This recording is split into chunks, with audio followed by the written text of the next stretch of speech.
अस्सलाम वालेकुम। Episode number 26। उन सब की वापसी का वक्त आ गया था। वो बहुत बुझे अंदाज से अपना सामान पैक कर रहा था। उसे वापस जाने का दुख था या दिल नहीं था। हाँ, ये पहली बार था कि जाने के ख्याल से दिल के अंदर जो खुशी और जोश पैदा होता था उसका सिरे से वजूद ही न था। उसने सर झटका। बड़ी अजीब बात हुई थी, अजीब तरीन। अभी भी जब वो पसे मुर्दगी से बेसिमत सोचों में गिरा बैठा था और उसने खुद को एक नुक्ते पर मजबूर करने की सही की थी। उसका घर, उसकी प्यारी बेटी और उसकी बीवी का चेहरा निगाहों के सामने आते ही महरू का अक्स नजरों के सामने लहराने लगा।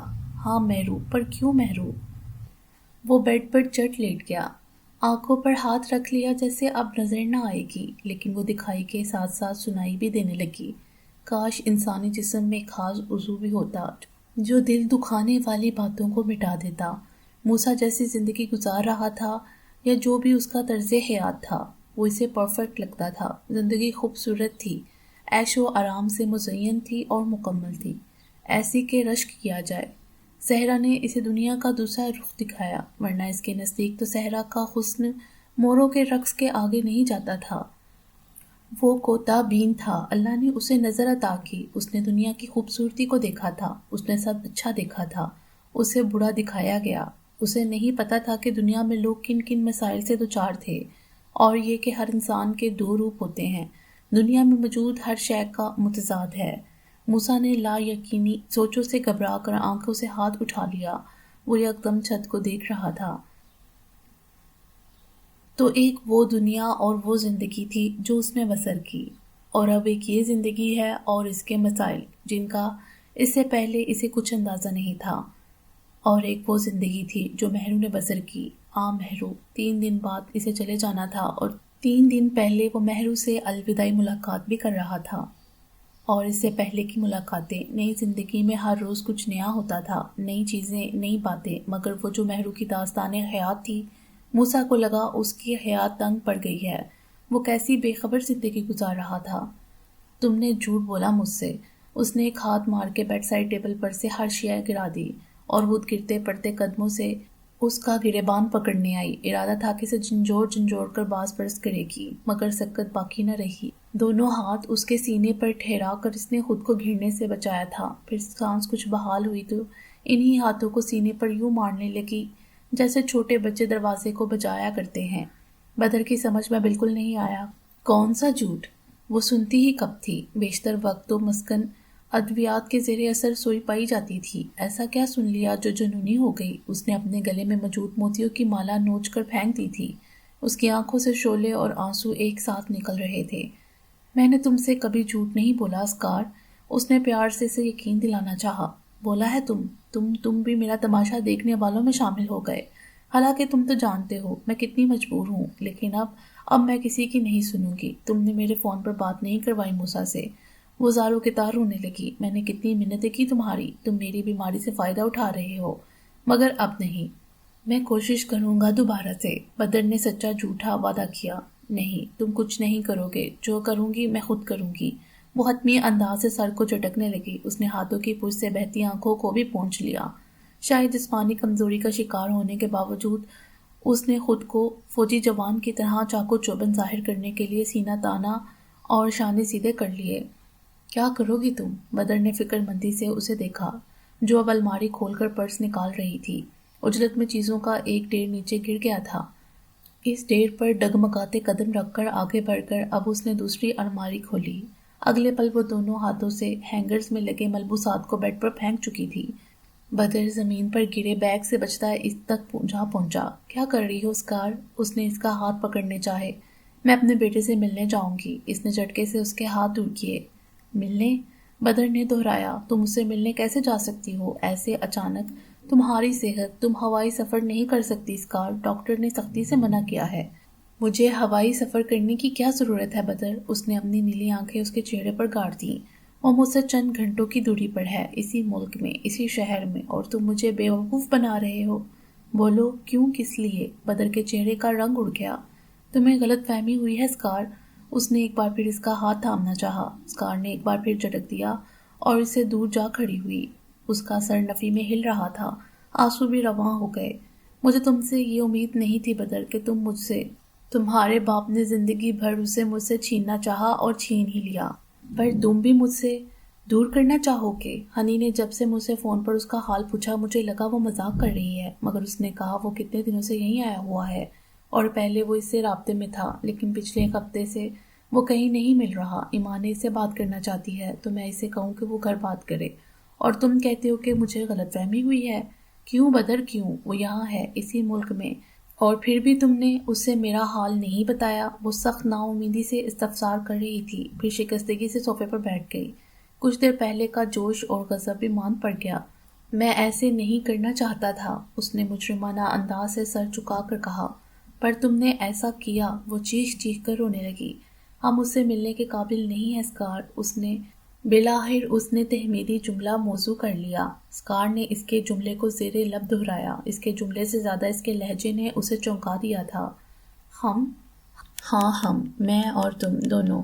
وہ ہم سے شاید نہیں ملے گا، اب ہم اس سے ملنے کے قابل نہیں رہے۔ اس کی سمجھ میں نہیں آیا، پھر وہ بھڑکی۔ کیسے نہیں رہے؟ ماں بیٹے کی ملاقات میں قابلیت کا کیا کام؟ تم نے اسے دیکھا نہیں ہے؟ بدر کی نظریں جھک گئیں۔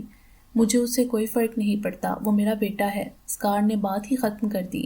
بدر کے پاس بولنے کو کچھ نہ بچا۔ جس موسیٰ کو وہ اپنا بیٹا کہتی ہے وہ اسے دیکھے گی تو پہچان نہیں پائے گی۔ بدر نے بہت دیر بعد جھکا سر اٹھایا اور بھنجکا رہ گیا۔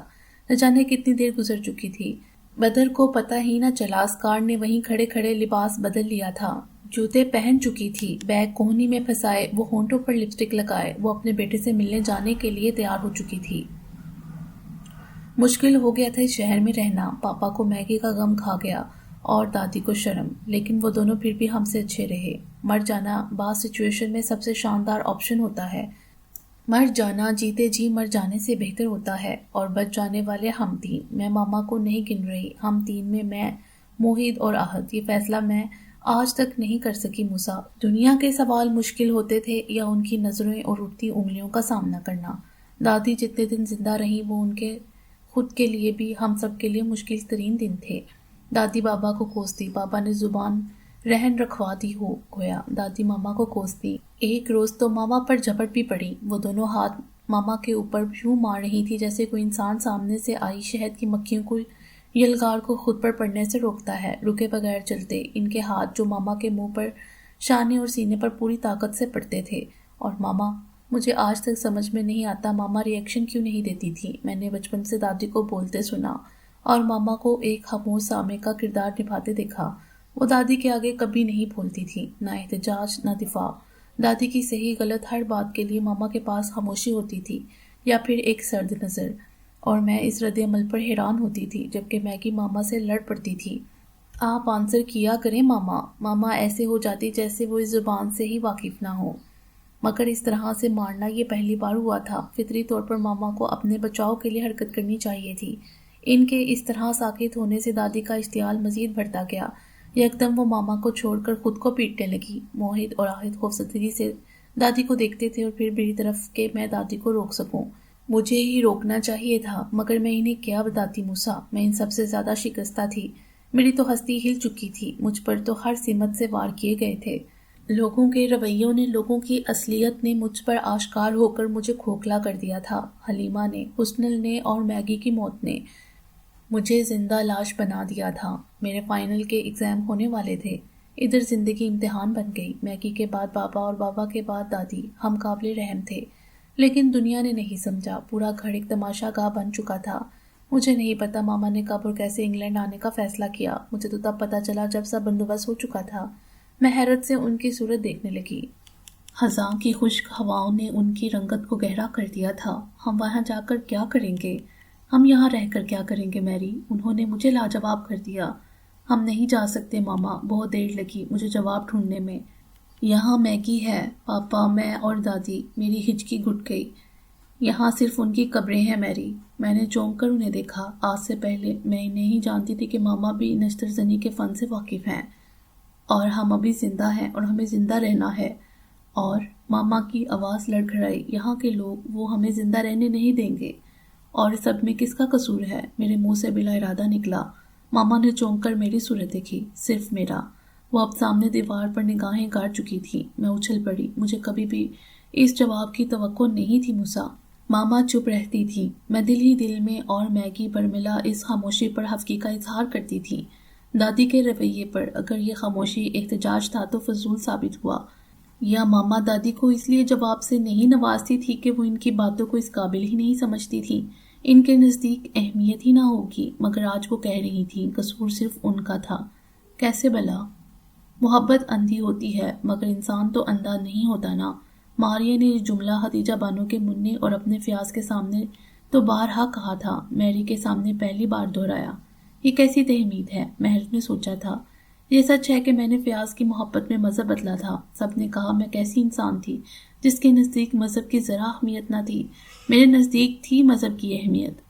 فیاض مسلم کی جگہ ہندو یا زرتشت یا کچھ اور ہوتا تو میں ضرور سوچتی، یہاں تک کہ انکار پر آ جاتی، مگر مجھے اسلام بہت نزدیک لگا عیسائیت سے۔ مجھے عیسیٰ سے محبت تھی اور پاک مریم سے عشق۔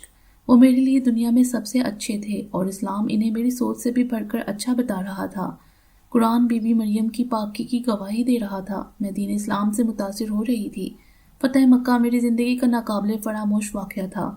بھلا ایسے بھی جنگ جیتی جا سکتی ہے، ایک خون کا قطرہ بہائے بغیر، اور اس پر عام معافی کا اعلان۔ نبی صلی اللہ علیہ وآلہ وسلم نے کچرا پھینکنے والی بڑھیا کو معاف کر دیا اور پشت پر اوجری ڈالنے والے لوگوں کو معاف کر دیا، اور طائف کے شرارتی لڑکوں کو، اور ماما کے الفاظ کٹ گئے، اس کی آنکھوں سے آنسو رواں تھے۔ اسلام کی سب سے بڑی خوبی کھلی باہوں سے خوش آمدید کہنا تھا، عزت و مرتبہ دینا تھا۔ مجھے اسلام قبول کرنا ذرا مشکل نہ لگا۔ مولوی صاحب کے کہے الفاظ کو دہرا کر میں مسلمان ہو چکی تھی۔ اتنا آسان تھا خیر کا راستہ، مجھے یقین نہ آتا تھا۔ میں فیصلہ نہ کر پائی کہ مجھے فیاض کی وجہ سے اللہ ملا تھا یا اللہ کی وجہ سے فیاض۔ مولوی صاحب نے کہا تھا میری دنیا اور ارض سنور گئی ہے۔ میں نے سرشاری سے سر ہلایا۔ ہاں، دنیا، فیاض اور آخرت اسلام، اللہ۔ لیکن خدیجہ بانو، وہ میرے اسلام کو اسلام مانتی ہی نہ تھی۔ وہ مجھے برداشت کرتی تھی اور میں اس وقت کا انتظار جب سب ٹھیک ہو جائے گا۔ وہ جو مجھے چپکے چپکے جج کرتی رہتی ہیں کسی نتیجے پر پہنچ جائیں گی، مگر وہ وقت کبھی آیا ہی نہیں۔ ایک نارمل روایتی رشتے میں بھی ساس بہو کے بیچ کھچاؤ ہوتا ہے، مگر ہمارے بیچ پوری خندق تھی اور اسے پاٹنے کی کوشش میں نے جان لڑا دی۔ اور لڑکیوں کو خود کو ایک اچھی بہو ثابت کرنا ہوتا ہے۔ مجھے خود کو ایک اچھا مسلمان ثابت کرنا تھا۔ ان کی تنقیدی جملے اور نظریں، وہ میری ریاضیت کو ڈھکوسلا کہتی تھی اور میری شرافت کو میری کمزوری سمجھ کر مجھ پر حاوی ہوتی تھی۔ میں ہر بار ان کے وار سہنے کے بعد کمرہ بند کر کے ان اسلامی کتب کو پڑھنا شروع کرتی جن میں دین کی تبلیغ کے واقعات بڑے پڑے تھے۔ میں ہار گئی، لیکن ایک بھی ایسا واقعہ نہیں ملا جو خدیجہ بانو کے رویے کی تائید کرتا۔ وہ کیوں کرتی تھی میرے ساتھ یہ سب؟ انہیں اپنی عبادات پر زحام تھا۔ ماما نے تعصب سے گردن گرا دی۔ انہوں نے میرے لیے مسلمان ہونے کو بہت مشکل بنا دیا تھا۔ میں نے اپنے ارد گرد کے مسلمان عورتوں پر غور کرنا شروع کر دیا۔ وہ بہت نارمل زندگی گزارتی تھیں اپنی مرضی سے۔ وہ نہیں کرتی تھی جو خدیجہ بانو مجھ سے چاہتی تھی۔ میری آفس کولیگز، ان میں سے کوئی نماز کی پابند نہیں تھی۔ کچھ جمعہ کے جمعہ پڑھتی تھی، کوئی صبح کی، اور کسی کو عشاء کی عادت تھی۔ ہاں، رمضان میں خوب جوش و خروش ہوتا۔ میں نے اسلام کے بارے میں یہ سمجھا تھا، جب آپ اسے لیں گے تو پورا کا پورا لینا پڑے گا، زیر زبر پیش کے ساتھ۔ اس میں کمی بیشی یا من مانی کی اجازت نہیں ہے۔ لیکن میں کم و بیش جتنے مسلمانوں سے ملی، ان سب نے اسلام کو ایسے اپنا رکھا تھا جیسے کھانے کی ترکیب میں نمک حسب منشا لکھ دیا جاتا ہے، تھوڑا سا، بہت تھوڑا سا یا بہت زیادہ۔ میں اب ماریہ سالومن نہیں، ماریہ فیاض تھی۔ کاش خدیجہ بانو بھی میرے معاملے میں فیاض ہو جاتی۔ تمہارے رشتے سے انکار کی وجہ دادی تھی اور ماما، مہرو نے موسیٰ سے کہا۔ دادی جنہوں نے ماما پر زندگی تنگ کر دی تھی، تم سے شادی کرتی تو اپنے جیسے بچے پیدا کرتی، وہ بھی ساری زندگی میری طرح ننیال ددیال کے درمیان موجود فرق کو سمجھنے کی کوشش میں میرے جیسے سائیکی ہو جاتے۔ میں نے زندگی پر دادی کے ہاتھوں ماما کی تحقیق دیکھی، اور ماما، انہوں نے کبھی دادی کی تربیت اور تعلیم کے راستے میں آنے کی کوشش نہیں کی، بلکہ وہ ہمیں آنکھ بند کر کے ان کے احکامات کو ماننے کی سخت تلقین کرتی تھی۔ لیکن وہیں دوسری طرف وہ نانا نانی کی خوشنودی کے لیے ہمیں سنڈے کی سروس میں لے جاتی۔ مہرو نے ہونٹ کھینچے۔ موسیٰ نے اس کی آنکھوں میں درد ہڑکولے لیتے دیکھا۔ وہ جیسے اس طرح کر کے اپنی غلطی کا کفارہ ادا کرنے کی کوشش کر رہی تھی۔ نانا نانی کی آنکھوں میں خوشی دیکھنے کے لیے وہ بھول جاتی تھی کہ ہم ذہنی دباؤ میں کس قدر ڈسٹرب ہوں گے، ہمارے کچے دماغوں پر اس سب کا کیا اثر ہوگا۔ تم سے شادی سے انکار پر میں نے ماما سے کہا تھا، نہ میں ادھر کی ہوں نہ ادھر کی، لیکن یہ شادی کسی ایسے انسان سے کروں گی جو ایک طرف ہو۔ ماما نانوں کو خوش کرنے کے لیے اتنا آگے بڑھ چکی تھی کہ انہوں نے مجھ سے کہا کہ میں یوحنا سے شادی کر لوں، وہ مسلمان ہو جائے گا، یا یہ کہ اس سے کوئی فرق نہیں پڑتا۔ میں جانتی ہوں کہ اس انتہائی خوفناک رویے کے پیچھے دادی کا سخت ترین رویہ تھا، جس نے ماما کے دل سے بالآخر فرق کو مدروم کر دیا تھا۔ اور فاریہ حالہ، میرو تعصب سے گویا ہوئی۔ وہ جانتی تھی کہ خود ان کی اپنی بیٹی ٹینا یوحنا کو پسند کرتی ہے، مگر ماما سے یا پاپا سے یا نہ جانے کس سے اس چیز کا انتقام لینے کے لیے وہ مجھے فورس کرتی کہ میں یوحنا سے شادی کر لوں۔ اس سے کچھ فرق نہیں پڑے گا، میں کیسے کر سکتی ہوں شادی، میں مسلمان ہوں۔ تمام متزلزل خیالات کے باوجود اتنا جانتی تھی، میرے لاشعور میں جیون ساتھی کی کوئی شبیہ نہیں تھی، مگر ایک معزز بیک گراؤنڈ ضرور تھا، اریبہ کا، حسنل کا، یا میں خود۔ وہ ڈہ گئی۔ میں ایسی زندگی جی رہی ہوں جس نے میرے وجود کو تروڑ مروڑ دیا ہو۔ میں زندگی بھر ان لوگوں سے رحم کی امید کرتی رہی جو اپنے اچھے ہونے کے بدتر و بہتر ہونے کے ذام میں راستے میں آنے والی ہر شے کو پیروں تلے رون دینے کی سرشت رکھتے تھے۔ دو خداؤں کو ماننے والی ماہرو آج کسی مذہب کو نہیں مانتی۔ کیسی عجیب بات ہے نا؟ پھر بھی کوئی مجھے عیسائی کہے تو انکار کرتی ہوں، مسلم کہے تو میرے پاس جواب نہیں ہوتا، اور سچ کہوں تو دل ہمک ہمک کر اس بات کہتا ہے، مگر زبان ساتھ نہیں دیتی۔ میرے لیے زندگی پل صراط ہے، گرنے کو دل بھی نہیں کرتا اور کھڑے بھی نہیں ہوا جاتا۔ جیک نے کہا، میں نے تمہیں کبھی مسجد جاتے نہیں دیکھا۔ وہ ٹھیک کہہ رہا ہے، میں نہیں جاتی، کس منہ سے جاؤں، دل نہیں کرتا۔ اگر وہاں کسی نے میرے ایمان پر سوال اٹھایا تو وہ رکی تھی۔ تم حجۃ الوداع کے موقع پر کیے جانے والا خطبہ جانتے ہو؟ اس نے دم بہت موسیٰ کے آگے سوال رکھ دیا۔ موسیٰ چونکا تھا، پھر اس نے نفی میں سر ہلا دیا۔ اس کی لا علمی ہی تو اسے یہاں تک لے آئی تھی، مجھے وہ زبانی یاد ہے۔ میرو اذیت پسندی سے مسکرائی۔ اے قوم قریش، خدا نے جاہلیت کے غرور اور نسب کا فخر مٹا دیا۔ تم لوگ آدم کی اولاد ہیں، اور آدم مٹی سے بنے تھے۔ اے لوگ، میں نے تم کو مرد اور عورت سے پیدا کیا اور تمہارے قبیلے اور خاندان بنا دیے تاکہ تم پہچانے جا سکو، اور اللہ کے نزدیک زیادہ معزز وہ ہے جو زیادہ متقی ہے۔ اللہ داتا اور جاننے والا ہے۔ موسیٰ، دیکھو اس دنیا نے مجھے کیا سے کیا بنا دیا۔ میں جسے 4 سال کی عمر میں ساری دعائیں یاد تھیں اور تمام نماز، اور جس نے 6 برس کی عمر میں قرآن پڑھ لیا تھا، میرے ساتھ کیا کر دیا دنیا نے۔ موسیٰ دیکھو مجھے، دیکھو۔ دیکھتے کیوں نہیں؟ وہ موسیٰ کا شانہ جھنجھوڑنے لگی۔ موسیٰ جواب نہ دے سکا، اس کے پاس جواب ہی تو نہیں ہوتے تھے، جواب ہی تو موسیٰ کا مسئلہ تھے۔ وہ وحشت زدہ سا ہو کر اٹھ بیٹھا۔ سامنے قد آدم آئینے میں اس کا عکس تھا۔ وہ خود کو دیکھ کر ٹھٹک گیا۔ اس کے چہرے پر داڑھی تھی، اور کچھ وقت اور لگتا وہ شرعی تناسب کو چھو لیتی۔ اسے اپنا آپ اجنبی لگا۔ میں موسیٰ بھی ہوں، موسیٰ بدر الدین یا سمیع الدین۔ تو زندگی ایسے بدل دیتی ہے کہ کوئی مجھ سا ہو جاتا ہے اور کوئی مہرو سا۔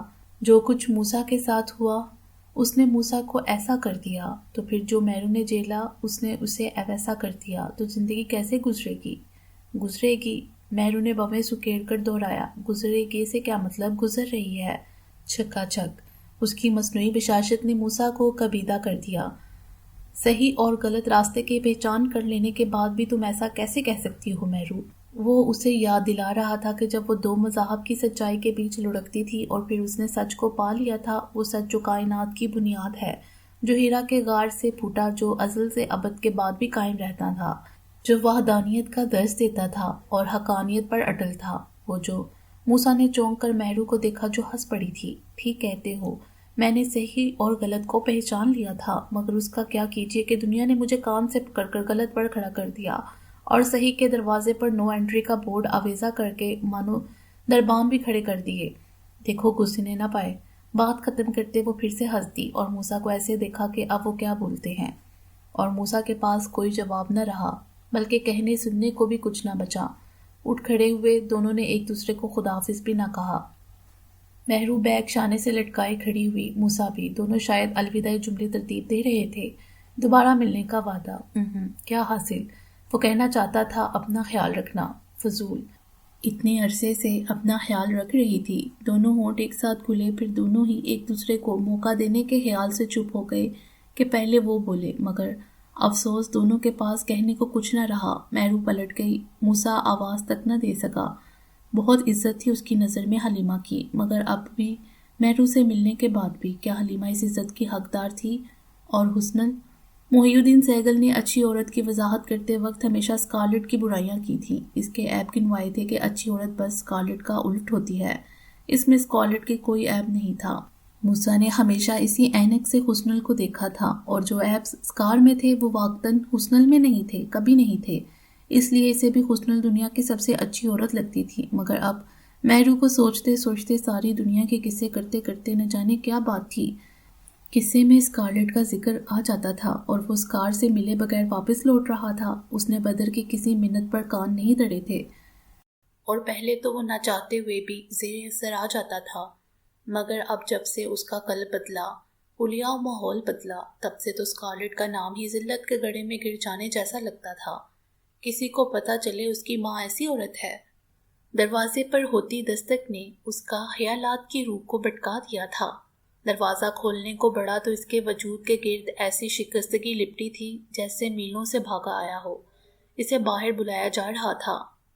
سینٹرل سٹی کی اس مسجد میں الوداعی لنچ تھا، اور ورکنگ ڈے ہونے کے باوجود ان سے ملنے آنے والے لوگوں کی تعداد حیران کن تھی۔ وہ ذہنی طور پر شکستگی اور پس مردگی کا شکار تھا۔ منتشر سوچوں کے ازدحام میں وہ لوگوں سے کھل کر گفتگو تو نہیں کر سکا تھا، مگر اس نے سب کی آمد اور اتنی زیادہ سرگرمیوں پر اپنی خوشی تشکر کا اظہار ضرور کیا۔ لوگ جاننا چاہتے تھے وہ سب، بالخصوص موسیٰ، اب دوبارہ کب آئیں گے؟ لنچ کا ٹائم ہو گیا تو رہ جانے والے لوگوں کو باعجلت نپٹا دیا گیا۔ سبھی تھکان کا شکار تھے۔ پھر اگلے روز کی لمبی فلائٹ۔ موسیٰ کی آنکھوں پر نیند کا غلبہ تھا۔ وہ کتنے ہی دنوں سے ٹھیک سے سو نہیں پایا تھا۔ کھانا اشتعال انگیز تھا۔ اسے خیال آیا کہ اس نے بہت دنوں سے ٹھیک سے کھانا بھی نہیں کھایا۔ میزبان انہیں سب کھلانے پر مصر تھے۔ باہر ہوتے شور نے انہیں متوجہ کیا۔ کوئی ان سے ملنے کے لیے بحث کر رہا تھا۔ انہیں بتایا بھی گیا کہ ملاقات کا وقت ختم ہو چکا ہے اور مہمان کھانا کھا رہے ہیں، نہیں مل سکتے۔ بہت احلاق و مسرت سے وجہ بیان کی گئی تھی، مگر آنے والے پر اثر نہ ہوا۔ وہ مصر تھے، بلکہ جگڑنے لگے۔ موسیٰ کا لقمہ بناتا ہاتھ رک گیا۔ کوئی بار بار اس کا نام لے رہا تھا۔ انداز میں جارحانہ پن تھا۔ عبد المبین سمیت کچھ لوگ کھڑے ہوئے تھے۔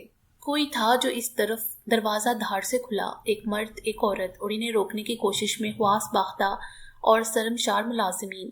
مرد کا انداز شرمندہ مجرمانہ تھا، جبکہ عورت سرخ گرم لباس میں اس کے سر پر گرم ٹوپا تھا۔ سرخ لپسٹک جو بے ڈھنگے پن سے ہونٹ سے نکل کر ٹھوٹی پر بھی لگی تھی، اور بنٹے برابر موتیوں کی سفید مالا گلے میں ڈالے۔ اس نے اپنا بیگ مضبوطی سے تھام رکھا تھا اور متلاشی نگاہوں سے کھانے کی میز کے گرد بیٹھے لوگوں کو دیکھ رہی تھی۔ ملازمین انہیں واپس گھسیٹ لینا چاہتے تھے یا پھر پولیس کو کال کرنا۔ مسجد میں آنے والی یہ انگلش عورت اور مرد، اس کا اس طرح آمد کا کیا مقصد ہو سکتا تھا بھلا؟ عورت کے چہرے پر مایوسی پھیلنے لگی۔ اس کے جوش کے سمندر کی جاگ مسروم ہونے لگی۔ اس کی آنکھوں میں نمی نمودار ہوئی۔ اسے حاضرین سے کوئی سروکار نہیں رہا۔ جیسے وہ اپنے ساتھ آئے مرد کی سمت گمی، اس کا سر نفی میں ہل رہا تھا، یعنی وہ جس کی تلاش میں یہاں تک آئی وہ یہاں نہیں تھا۔ تم نے جھوٹ بولا ایک بار پھر، وہ نہیں ہے یہاں۔ اس کی رندی آواز کی مایوسی نے اسے پکڑ کر نکال دینے کے خیال سے آگے بڑھتے لوگوں کے قدم روک دیے۔ وہ مرد کے بازو کو زور زور سے جھنجھوڑنے لگی تھی اور اسے معروض الزام ٹھہرا رہی تھی، اور مرد اس نے کسی الزام یا حرکت کا جواب نہیں دیا۔ سب کو وہ عجیب سا لگا۔ وہ کسی کی سمت بھی متوجہ نہیں تھا، یک ٹک اس کونے کو دیکھ رہا تھا جہاں موسیٰ براجمان تھا۔ سب کی نظریں اس سمت اٹھ گئیں اور موسیٰ، عبد المبین نے الجھ کر دیکھا۔ موسیٰ کو کیا ہوا تھا؟ اس کا لقمہ بناتا ہاتھ پلیٹ میں رکا کا رکا رہ گیا تھا، اور اس کا رنگ لٹھے کی طرح سفید تھا، جیسے اس نے بھوت دیکھ لیا ہو۔ عبد المبین نے اسے کھڑے ہوئے اور کرسی کھسکا کر نکلتے دیکھا۔ ایسا لگتا تھا وہ سر پر پیر رکھ کر بھاگ جانا چاہتا ہو، نادیدہ ہو جانا چاہتا ہو، کسی سلیمانی ٹوپی کی چاہ رکھتا ہو۔ ادھر وہ عورت مرد کو شانوں سے تھام کر جھٹکے دیے جاتی تھی۔ وہ مرد کی پتھرائی آنکھوں سے الجھتی تھی۔ اس نے اس کی ٹھوڑی تھام کر اپنی سمت کرنا چاہی، مگر وہ اسے جنبش بھی نہ دے سکی۔ تب اس نے دونوں ہاتھوں سے اس کے گال پر چھوٹے چھوٹے تھپڑ برسانے شروع کر دیے۔ کہاں ہے وہ؟ वो साथ साथ चिल्लाती थी। मर्द की नजरें मरकज से ना हटती। अब्दुल मुबीन समेत सब ने उसकी निगाहों के मरकज को देखा। साथ ही उसने उंगली भी हटा दी। औरत करंट खाए अंदाज से मुड़ी थी। उसने उंगली के ताकुब में देखा था, फिर नजरों के। अगले पल वो पूरी जान से लड़खड़ाई थी। उसने करंट खाए अंदाज से पलटकर मर्द को देखा। वो तस्दीक चाहती थी। मर्द ने पहली बार इसकी आंखों में झांका और इस बात का इशारा दे दिया। औरत ने अजीब खौफजदगी के आलम में मर्द के बाजू को दोनों हाथों से थाम लिया था और फिर डरे अंदाज से गर्दन घुमा कर मूसा को देखा, जिसके जबड़े बिंचे हुए थे। कनपटी के पास की रगें फड़क रही थी। उसने इस ताकत से मुट्ठी बिंची के एक एक नस गिनती होने लगी।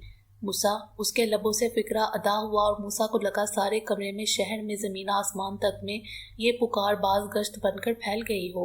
मेरा मूसा। वो फटी आंखों से पहले बदरुद्दीन से, फिर मूसा से तस्दीक चाहने लगी।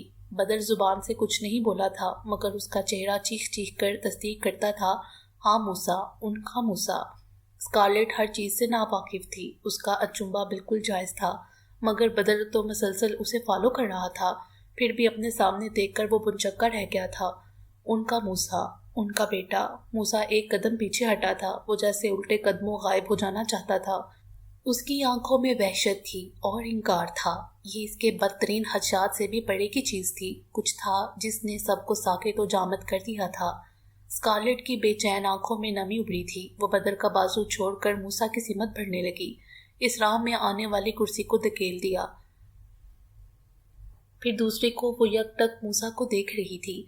इसके हाथ में लटका पर्स पानी की बूंद से टकरा गया था। वो जमीन बोस हो गई, पर स्कारलेट के बढ़ते कदम न रुके। उधर मूसा 2 कदम और पीछे सिरका। मेजबानों में से एक स्कारलेट के रास्ते में हायल होने को बढ़ा के उसे रोक दे, मगर अब्दुल मुबीन के उठे हाथ ने उसे वहीं रोक दिया। उसने कभी मूसा की माँ को नहीं देखा था, मगर इस वक्त कोई अंधा भी स्कारलेट के कदमों की छाप या सांसों की आवाज सुनता तो मूसा से इसके रिश्ते को पहचान लेता। मगर ये क्या। अब्दुल मुबीन और स्कारलेट समेत सब बनचक्का रह गए। स्कारलेट रास्ते में आती हर रुकावट को दूर करती गिरती पड़ती मूसा तक पहुंच गई थी। उसने मूसा के चेहरे को हाथों के प्याले में बढ़ना चाहा था, मगर ये क्या। मूसा ने इसके हाथ झटक दिए थे। उसने एक मलामती नजर बदर पर डाली थी और इसके पास से गुजरता चला गया था। अब्दुल मुबीन ने बेसाख्ता पुकारा था। स्कारलेट पीछे को लपकना चाहती थी, मगर सर में उठने वाली दर्द की शदीद लहर ने उसे बेबस कर दिया। उसके हाथ से लटकता बैग गिर गया। अब्दुल मुबीन ने मूसा के पीछे जाने का इरादा तर्क कर दिया। उसने बहुत इज्जत और एहतराम से स्कारलेट को थामकर कुर्सी पर बिठाया था। कमरे में मौजूद हर शख्स की सवालिया नजरें स्कारलेट और बदर पर जमी थी। आप बैठे प्लीज, अब्दुल मुबीन ने बदर को पुकारा। बदर मतवज्जा नहीं था। वो इसके रास्ते को देख रहा था जहां मूसा गया था। ये मूसा की मदर हैं। अब्दुल मुबीन सबको मुतारिफ करवा रहा था और ये फादर। सब ने बहुत एहतराम से इशारा किया। बदर ने बुरी तरह चौंक कर देखा था और फिर बारी बारी सबको, जिनकी आंखों में अदब एहतराम का सुमंदर ठाटे मारने लगा था। बदर ने सख्ती से अपनी आंखें रगड़ी, जिनमें जाला तन रहा था। सब अपनी बोलियां बोल रहे थे। बदर का ध्यान नहीं था। उसकी याददाश्त बहुत साल पहले के वर्ग पलटाए खड़ी थी, जब वो बाप बना था। वो उस रोज नशे में नहीं था। पता नहीं क्या हुआ था, उसे कुछ पता नहीं था। इसे वो नन्हा वजूद बहुत पकीजा लग रहा था। वो अपने हाथ धोना चाहता था। वो उसका बोसा लेने से हिचकिचा रहा था। इसके मुंह से हमा वक्त एक गलीज बू आया करती थी। वो आंखें सख्ती से बंद किए कसमसा रहा था। बदर को लगा वो इसकी सूरत देखना नहीं चाहता। बदर को अपनी माँ याद आ रही थी। बच्चे के चेहरे में दादी की गहरी मुशाहबत थी। उसकी नाक और बवें, तौलिए में टांगे मारता बच्चा अब रो रहा था। वो नासमझी के आलम में बेंच पर टिक गया। उसकी याददाश्त में कोई इल्मो अमल या असासा नहीं था, मगर न जाने क्या हुआ वो एकदम कलमा पढ़ने लगा। पढ़ते पढ़ते उसे याद आया अजान देते हैं, मगर इसे बस अल्लाह अकबर का लफ्ज याद था। आगे क्या पढ़ते हैं वो शर्मसार हुआ। उसने शुमार किए बिना कलमा पढ़ना शुरू कर दिया। उसे पता नहीं था उसकी आंखों से आंसू गिरकर तौलिए में जज़ब हो रहे थे। मैं, एक हिचकिचाती आवाज इसकी समातों से टकराई। इसने सामने देखा। स्याह पैंट पर सफेद लाइनिंग वाली शर्ट की आस्तीनें फोल्ड किए स्याह दाढ़ी वाला नौजवान, जिसके सर पर रुमाल बंधा था, इन्हें मुहातिब कर रहा था। वो नौजवान हैरान था। शक्लो हुलिये से अंग्रेज दिखाई देने वाला मर्द गलत तलफ़ुज़ के साथ कलमा पढ़ रहा था लगातार। उस नौजवान के हाँ भी बेटे ने जन्म लिया था। उसने बदर की इंग्लिश बीवी को देख लिया था। मैं अजान दूं? दरअसल बच्चे के कान में अजान देते हैं, आप कलमा पढ़ रहे हैं। I am sorry. मुझे लगा कि वो लफ्ज मुस्लिम कहते रुक गया। बदर के जिस्म में बिजली दौड़ गई। इसने किसी मामूल की तरह बेहद तेजी से दोनों हाथ आगे कर दिए, जैसे वो मुंतजिर था किसी ऐसे ही सदा का। नौजवान बेंच पर तसल्ली से टिक गया। इसने बच्चे के कान से मुंह जोड़ दिया था। बदर सहरज़दा था। वो दावतन नौजवान के घुटनों के पास जमीन पर अकड़ों बैठ गया। अपनी तमाम तर नफरतों बेजारियों के बावजूद बदर 3 साल के समी को लाया था पाकिस्तान। वो इस कदर खूबसूरत बच्चा था कि मोहिउद्दीन के दिल के दर पार्टों पार्ट खुल गए। कहाँ तो वो एक हफ्ता तो क्या एक दिन भी उनकी बर्दाश्त करने को तैयार नहीं थे, और कहाँ अब ये हाल कि वो कभी ना जाए, हमेशा के लिए छोटे फरिश्ते के हमरा यही रहे। मगर ये मुमकिन नहीं था। बदर और स्कारलेट जैसे लोगों के लिए पाकिस्तान आइडियल जगह कभी भी नहीं थी। इन्हें लौटना था, और मोहिउद्दीन और अकीला हैरान थे।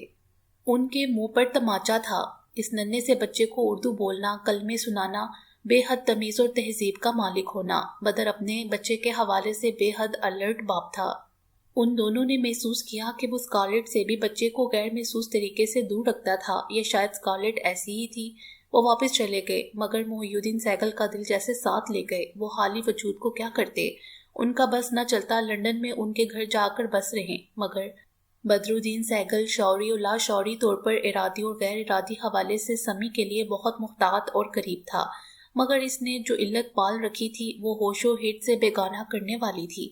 इसने जिस दलदल में पैर जमाए थे वो दिन ब दिन उनके अंदर धंसता जा रहा था। बेबसी और बेखुदी की हालत इसे अपने आप से बेगाना कर देती थी। वो किसी और का कैसे बनता? उसकी जिंदगी का हर गुजरता पल उसे होशो हिट से बेगाना कर रहा था। वो बेटे की दुनिया में कैसे झांकता? मगर ये उसकी खुशकिस्मती थी या बेटे की? वो बड़े बैलेंस तरीके से बड़ा हुआ। मज़कूरा मुआशरे के तमाम रंग उसके सामने थे, और वो अपनी मर्जी का हर रंग खुद पर सजाता था। मगर वो नहीं बना जैसा बदर बनना चाहता था, पर वैसा भी नहीं जिस रूप से बदर डरता था। उसका अपना एक अलग रूप रंग था। अब्दुल मुबीन सख्त मुश्किल में गिरफ्तार हो गया था। एक तरफ बिलक बिलक कर रोती स्कारलेट और बेबसी की तस्वीर बना बदरुद्दीन। उस पर कमाल ज़ब्त के लबरेज आंखें छलकने ना पाए। ऐसे शख्स की तरफ देखना ज्यादा दिल गुर्दे का काम होता है। अब्दुल मुबीन बाकायदा मुंह मोड़ कर बैठ गया, पर इस तरह सामने स्कारलेट का चेहरा आ गया। अब्दुल मुबीन ने अंग्रेज बुढ़ियों के बारे में सुन रखा था। वो अपने लुक्स पर कॉम्प्रोमाइज नहीं करती, अपने स्टाइल स्टेटमेंट को आखिरी सांस तक भी मेंटेन करना जानती हैं। मूसा की माँ के हुलिये ने इस बात की तस्दीक कर दी। वो बहुत बीमार थी, ये साफ नजर आता था, और उस पर इसके लिबास का सुर्ख रंग, सुर्ख लिपस्टिक और नेल पॉलिश, उसके जिस्म से कीमती परफ्यूम की खुशबू उठती थी। अब्दुल मुबीन को वो 60 बरस से भी ज्यादा उम्र की लगी, लेकिन फौरन ही उसने इस अंदाजे की तरदीद कर दी। इसे इस खस्ता हाले में बीमारी ने पहुंचाया था। वो हमसे नहीं मिलेगा स्कारलेट, अब तो बिल्कुल नहीं। बदर ने थकान ज़दा लहजे में कहा। क्यों नहीं मिलेगा? मैं इससे मिलने बगैर नहीं जाऊंगी। और अब क्यों नहीं मिलेगा? अब क्या हुआ है? स्कारलेट ने जुमला मुकम्मल करते ही अपना जायजा लेना शुरू कर दिया। मैं पूरी तरह कवर होकर आई हूँ, देखो। उसका इशारा अपने लिबास की तरफ था। बदर चौंका, यानी उसे इस नागुफ्ता बेहालत में भी मूसा की पसंद याद रही थी। यानी वो जानती थी कि मूसा इसके लिबास को पसंद नहीं करता था। जब बहुत छोटा सा था तब से स्कारलेट घर में इस तरह रहा करती थी जैसे ऑस्ट्रेलिया के साहिल पर हसीनाएं धूप सेका करती हैं। बदर को ये भी याद आया कि कैसे मूसा जब 13-14 बरस का था तो बहुत खुशी से अपने साथ लाए दोस्तों को इसने यकदम वापस कर दिया था। वो बहुत नाराज हो गए थे, मगर मूसा ने इन्हें दहलीज तक टापने न दी थी। वो आहनी दीवार बनकर खड़ा था। ऐसे के दोस्त जो उचक उचक कर इसके पीछे झांकना चाहते थे मायूसी से पलट गए। बदर ने चंद लम्हे की हैरत के बाद वजह जान ली। वजह स्कारलेट थी, जो जीन्स की बनी निकर पर और जिस्म के बलाई हिस्से पर डोंजी सी लपेटे बैठी थी। उसका मूड खुशगवार था, और वो महमूर लहजे में मूसा को दोस्तों को अंदर ले आने का कह रही थी। और बदर को ये भी याद आया, मूसा ने अपनी दोस्तियां बाहर तक महदूद कर ली थी। मगर फिर स्कारलेट की तरफ से इसे खतरा लाहक रहता। वो स्कारलेट से निगाहें चुराता था या फिर निगाह झुका कर बात करता था। वो दोनों मियाँ बीवी मूसा के लिए सिर्फ नदामत का बायस थे। मूसा के जिस्म का वो ऐबदार हिस्सा थे जिसे इसने हमेशा सबसे, बल्कि शायद खुद से भी मख्फी रखना चाहा था। तो बदरुद्दीन, हमने यहाँ आकर गलती की, हमें यहाँ नहीं आना चाहिए था। ये भी तो मूसा के दोस्तों का ही हल्का था ना। बहुत फाश गलती हो गई, मगर बदर भी क्या करता, सब कुछ तो स्कारलेट ने तय कर लिया था। उसे हर सूरत मूसा से मिलना था। कहाँ तो वो करवट बदलने से भी माजूरी का इजहार करती थी और कहाँ लंबा सफर तय करके आ गई। उनकी गलतियों में और बड़ी गलती जिसे शायद मूसा माफ न करे, वो पेशानी मसलने लगा। साथ ही बुरी तरह चौंका। स्कारलेट ने अब्दुल मुबीन के दोनों हाथ थाम लिए थे। वो इन्हें अपने हाथों में भींचे हुए लजाजत से कुछ कह रही थी। और अगर मूसा ने ये मंजर देख लिया, बदर स्कारलेट से कहने वाला था कि वो फौरन हाथ छोड़ दे। मूसा से बर्दाश्त नहीं होगा। 12-13 बरस की उम्र में भी जब स्कारलेट मूसा के दोस्तों से हक करती थी, वो मूसा के सुर्ख पड़ते चेहरे को महसूस कर लिया करता था। उफ, स्कारलेट की फितरत नहीं बदल सकती। आप टच किए बगैर बात नहीं कर सकती क्या? एक बार मूसा ने कहा था। बदर तेजी से आगे हुआ। वो स्कारलेट को दूर कर देना चाहता था, मगर जहां का कहां रह गया। वो क्या कह रही थी? तुम उससे कहो मुझसे मिल ले, मुझे लगता है वो तुम्हारी बात मानेगा। डॉक्टर ने कहा है मैं मरने वाली हूँ, मैं मरने से पहले उसे बातें करना चाहती हूँ प्लीज। बदर के साथ साथ अब्दुल मुबीन के ख्वास भी मुख्तल हो गए। स्कारलेट ने अपने हाथों में दबे अब्दुल मुबीन के हाथों को अपने होंठों से लगा लिया था। ओ खुदा, इस ठंड में भी बदर के माथे से पसीना फूट निकला। उसने मुतवाहिश निगाहों से उस दरवाजे को देखा जहां मूसा गया था, और अगर मूसा ने ये देख लिया, वो स्कारलेट की जान ले लेगा या फिर खुद को। वो एक बार पहले भी ये कोशिश कर चुका था। प्लीज माय सन प्लीज, वो अब्दुल मुबीन से कह रही थी। बदर अपनी जगह से उछल पड़ा। क्या कहा था स्कारलेट ने अब्दुल मुबीन को? माय सन, मेरे बेटे। अब्दुल मुबीन का तमतमाने वाला चेहरा 100 डिग्री से 0 पर आन ठहरा। उसने स्कारलेट के हाथ से अपने हाथ खींच लिए थे। उसने अब खुद से स्कारलेट के हाथों को अपने हाथों में बंद कर लिया था।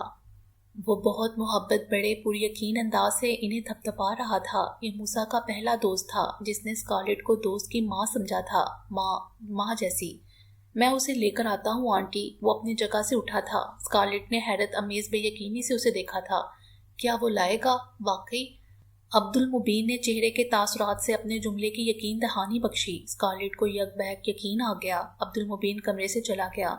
बदर की मुतअज्जिब नजरें स्कारलेट की सिमत उठी हुई थीं, और स्कारलेट का सर मसलसल इस बात में हिलता था। वो खुद को बावर करवा रही थी कि बस आया ही जाता है मूसा। हाँ बिल्कुल, बस अभी। माँ के ऐब मत बताइए, मुझे मत बताइए मूसा, खुद भी मत सोचें। अब्दुल मुबीन ने मिन्नत बड़े अंदाज में हाथ जोड़ दिए थे। उसकी आंखें यूं बुझी हुई थीं और सर नफी में ऐसे हिलता था जैसे ताब न ला सकता हो। नहीं, आपको सुनना होगा, मूसा ने जारहानापन से कहा। मेरे माँ बाप आज अभी इसी वक्त इस सिचुएशन में मेरे लिए बाइस शर्म नहीं है। वो उस वक्त से हैं जब मैंने होश भी नहीं संभाला था। आप जानते हैं मेरी माँ, उसने जैसे क्लाशनकोव का ब्रेस्ट खोल दिया था। और क्या आपको पता है मेरा बाप? मूसा का दिमाग उलट गया था। वो बिना सोचे समझे बोलता चला जा रहा था। वो बातें जो कभी तन्हाई में भी खुद से नहीं दोहराई होंगी, जिनका ख्याल आने पर अस्तगफार पढ़कर सर झटक दिया जाता है। और अब्दुल मुबीन को समझ नहीं आ रही थी वो मूसा का मुंह बंद कैसे करे। वो तो सांस लेने को तवक्कुफ भी नहीं कर रहा था कि अब्दुल मुबीन उसका फायदा उठाकर उसे चुप हो जाने का कह सके।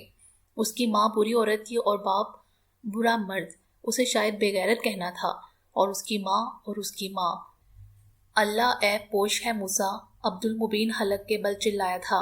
वो ऐब पोशी पसंद करता है। अब्दुल मुबीन की आवाज मद्दम हो गई। गुनाह मत कमाए। अब्दुल मुबीन की आवाज गुम हो गई। अल्लाह का वास्ता खामोश हो जाइए। उसने हाथ जोड़ दिए। मूसा दम बहुद रह गया। उसे अब्दुल मुबीन के इस तरह चिल्ला उठने की कभी उम्मीद नहीं थी। और ये कि वो गुनाह कर रहा है, मगर वो तो सिर्फ बता रहा है कि वो क्यों नहीं मिलना चाहता वालिदैन से, और ये कि वो कितने बुरे लोग हैं। मूसा चौंका। मैं उनसे वादा करके आया हूँ कि आपको बाहर लेकर आ रहा हूँ। अब्दुल मुबीन कतई अंदाज इख्तियार करते हुए खड़ा हो गया और मतवक्का नजरों से उसे देखने लगा कि वो चल पड़े। मूसा का चेहरा तन गया। आप उनसे जाकर कह दीजिए कि आप नहीं ला सके, आप इन्हें भेज दें। मुझे उनसे नहीं मिलना, और अब तो बिल्कुल भी नहीं। उसने रुख मोड़ लिया। अब? अब्दुल मुबीन ने दोहराया। अब क्या हुआ है? मूसा को पलटना पड़ा। अब्दुल मुबीन ने उसके चेहरे पर नजरें गाड़ दी, जैसे इसे अंदर तक पढ़ लेने का इरादा हो। वो समझा अब जबकि आप खुद नेक हो गए हैं। उसने अजीब चितलाते अंदाज से कहा। नहीं, उनकी बुराइयां खुलकर सामने आ गई हैं। आप अपने अच्छे होने के जाम में इन्हें हकारत से देख रहे हैं मूसा। अब्दुल मुबीन ने साफ गोई की इंतहा कर दी थी। मूसा यूं उछला जैसे उसे बिजली का नंगा तार लगाया हो। वो नफी करना चाहता था या عبد المبین کو صفائی دینا چاہتا تھا یا وضاحت، مگر اس سے پہلے دروازہ وار ہو گیا۔ یہ اسکارلیٹ تھی اور اس کے پیچھے اسے روکتا بدر۔ میں تم سے ملے بغیر نہیں جاؤں گی موسیٰ۔ اسکارلیٹ کا لہجہ ہانف تھا، جبکہ جملہ کسی بچی کی سی طرح ٹھٹکتا ہوا تھا، اور موسیٰ کے جواب اور بدر کی باہیں کھینچنے سے پہلے وہ موسیٰ سے جا لپٹی تھی۔ اس نے اس کی کمر کے گرد اپنے دونوں بازو کس لیے تھے۔ اپنا منہ موسیٰ کی بغل میں دیتے ہوئے وہ ملے بغیر نہ جانے کا عزم دہرا رہی تھی۔ اس نے کسی پائتھن اژدہا کی طرح موسیٰ کو جکڑ لیا تھا۔ ہم پہلی بار ملے تب تمہارا باپ 17 برس کا تھا اور میں 19 برس کی۔ وہ اس رات فلپ کی موت کا غم منا رہا تھا، سرد برفیلی رات میں بینچ پر اکیلا بیٹھ کر ہچکیوں سے روتا ہوا۔ کیا تم جانتے ہو فلپ کون تھا؟ موسیٰ کو کسی قصے سے دلچسپی نہیں تھی، مگر اس نے باپ کے ادھورے قصوں میں تواتر سے جس ایک نام کو سنا تھا وہ فلپ تھا۔ بلکہ فلپ یوں تھا کہ بات کہیں سے بھی کسی سے بھی شروع ہو، فلپ نہ جانے کہاں سے اس میں شامل ہو جاتا تھا۔ موسیٰ نے بدر کے چہرے کو سفید پڑتے دیکھا۔ اس بارے میں بات مت کرو، اس نے شتابی سے اسکارلیٹ کو ٹوکنا چاہا تھا۔ نہیں، مجھے کرنا ہوگی۔ فلپ نے 12 برس کی عمر میں بدر کے ساتھ اور پھر 17 برس کی عمر تک وہ یہ کام بنا رکاوٹ کرتا رہا تھا۔ اور میں موسیٰ، میری موم کے بوائے فرینڈ نے اور ان کے بیٹے نے۔ بدر تو دن تاریخ سن کے حساب زیادتی کو یاد رکھا۔ میں اتنی چھوٹی تھی کہ یاد ہے تو صرف وہ درد اور وہ اذیت۔ وہ سسکیاں بھرنے لگی۔ اسکارلیٹ بیٹھا بدر اسکارلیٹ کو آج بھی روتا نہیں دیکھ سکتا تھا۔ وہ اسکارلیٹ کے نزدیک کھسک آیا۔ اس نے اپنا بازو اسکارلیٹ کے شانے کے گرد حائل کر دیا تھا۔ اسکارلیٹ نے چونک کر بدر کو دیکھا۔ دنیا میں کوئی انسان غلط پیدا نہیں ہوتا، یہ تو حالات ہوتے ہیں جو اسے بنا دیتے ہیں یا بگاڑ دیتے ہیں۔ مجھے یہ بالکل یاد نہیں کہ میں نے پہلی بار پیک کب بنایا، لیکن میں تمہیں ان مرد عورتوں کی تعداد بتا سکتی ہوں جو میری ماں اور باپ کے فرینڈز بن کر آئے تھے، اور ماما مجھے بوتل اور گلاس کمرے میں پہنچا دینے کی ذمہ داری سونپتی تھی۔ تم نے زندگی بھر مجھ سے نفرت کی موسیٰ، مجھ سے کراہت کھائی۔ میں جانتی تھی یہ بات، تو ماں بننا نہیں چاہتی تھی۔ میں کسی بچے کو پال نہیں سکتی تھی، اس کی تربیت نہیں کر سکتی تھی، اس لیے موسیٰ کہ خود مجھے کسی نے نہیں پالا تھا، میں خود ہی ادھر ادھر لڑک کر بڑھ گئی تھی، جیسے ناخن بڑھ جاتا ہے یا زخم۔ میں تو خود بے ترتیب تھی، میں کسی کو کیسے ترتیب دے سکتی تھی؟ مجھے کسی نے نہیں پالا، کسی نے نہیں ڈالا۔ اس کے گالوں پر تار بن گیا تھا۔ میں جیسے ماں باپ کی اولاد تھی موسیٰ، میں اس کے علاوہ اور کیا بن سکتی تھی موسیٰ؟ میرا سانچہ بے ڈھنگا تھا، میں کیسے ہموار بنتی؟ میں باپ نہیں بننا چاہتا تھا، مجھے لگتا ہے میں کسی بچے کی تربیت نہیں کر سکوں گا۔ ہاں، موسیٰ نے خود بھی یہی فیصلہ کیا تھا جیسے اسکارلیٹ نے، اور اسے اللہ نے موسیٰ دے دیا اور موسیٰ کو ایمانے۔ تو اللہ زیادہ بہتر جانتا ہے کہ کسے کیا دینا ہے اور کیوں۔ تمہارے گرینڈ فادر مجھے برا کہتے ہیں، ہم دونوں کو۔ ہم اتنے برے نہیں تھے موسیٰ، ورنہ اللہ تم جیسا بیٹا ہمیں کیوں دیتا؟ اسکارلیٹ کے جملے نے موسیٰ کے وجود کے پڑھچے اڑا دیے۔ جب تم موسیٰ تھے تم تب بھی بہت اچھے انسان تھے، اور اب جب تم سنی دین بن گئے ہو تب بھی۔